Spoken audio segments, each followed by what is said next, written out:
بعد التحديث مشاكل الدفاع كترت، وتمركز اللعيبه كمان بدأ يختلف بنسبه كبيره جوه في الملعب حسب نوع الاسلوب اللي انت بتلعب بيه. وفيديو اللي فات شرحت لك ازاي تظبط دفاعك بعد التحديث، فممكن اعتبر الفيديو ده الجزء الثاني من ازاي تظبط دفاعك وتظبط التشكيله باقوى اسلوب حاليا في اللعب. في الفيديو اللي فات قلت لك حبه نصايح عشان تظبط الدفاع، وقلت لك تلعب باسلوب ايه. قلت لك اسلوبين تلعب بيهم بعيدا عن كل الاساليب الموجوده في اللعبه اللي هم حوالي 5 6 اساليب تقريبا.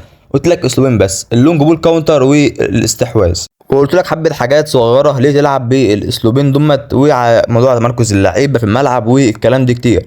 بس أنا النهارده جاي اشرح لك على اقوى اسلوب اللي المفروض حاليا تلعب بيه في اللعبه، هو اسلوب اللونج بول كاونتر. فانا جاي النهارده اشرح لك اللونج بول كاونتر بعيدا طبعا عن اسلوب الكويك كاونتر الهجمه المرتده مع تشابي الونسو، وموضوع اللي بدا يحصل كوارث في الدفاع دلوقتي. انا اقول لك دلوقتي اشرح لك الاسلوب، وهقول لك حبه كمان نصايح ما قلتلكش في الفيديو اللي فات اقول لك في الفيديو ده برضه عشان تظبط دفاعك. في البدايه كده عايز اقول لك يعني حط لنا لايك واشترك في القناه وفعل زر الجرس، وعايز اشكركم على الدعم بتاع الفيديو اللي فات.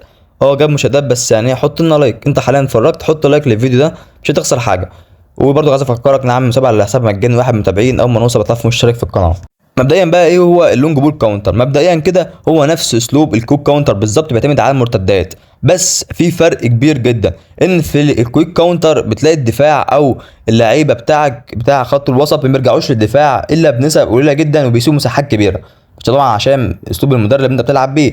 بس اللونج بول كاونتر بتلاقي الخط الوسط والدفاع هم اللي بيرجعوا علشان يدافعوا، وساعات برضك بتلاقي المهاجم بيرجع. طبعا لازم يكون معاك مهاجم سريع عشان يعرف يهاجم ويدافع بسرعه. والميزه في الموضوع ان برضك ينفع يخليك تمسك استحواذ على الخصم، يعني هيجي عليك مرتده مش برضك هيبقى فيه تاثير كبير في الدفاع. ممكن تلاقي خط وسط متقدم شويه بس هتلاقي لعيبه مدافعين موجودين معاك، هتلاقي مدافعين ما تقدموش قوي، وكمان خط وسط مش هتلاقيه كمان متقدم قوي. فهو دي الحاجه الحلوه في الاسلوب ده.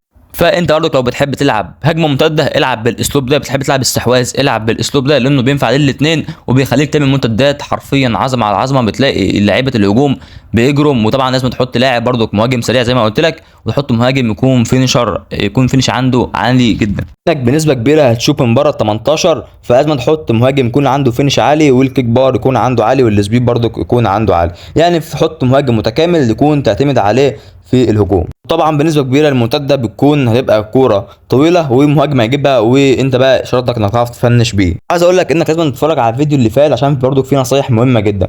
وبرضك لو انت عملت الحاجات الفيديو اللي فات اللي انا قلت لك عليها وطبقت النصايح وبرضك الدفاع عندك مشكله، فنصيحه كمان ما تلعبش بدستروير خلاص دلوقتي. لحد الان ما تلعبش دستروير لحد ما نشوف ينزل اي اقرب تحديث واللعبه تعدل الموضوع بتاع الدستروير ده، لانه ما عادش قوي زي الاول. بتلاقي مثلا طالع في نص الملعب وبتلاقي مشاكل كتير قوي في الدفاع، فانت العب باتنين بيلد اب عشان تظبط دفاعك والموضوع معاك يبقى سهل. وبس كده كان فيديو، تعمل لايك وشير الفيديو واشترك في القناه وفعل زر الجرس. اشوفكم في فيديو جاي بصحه وسلامه. سلام.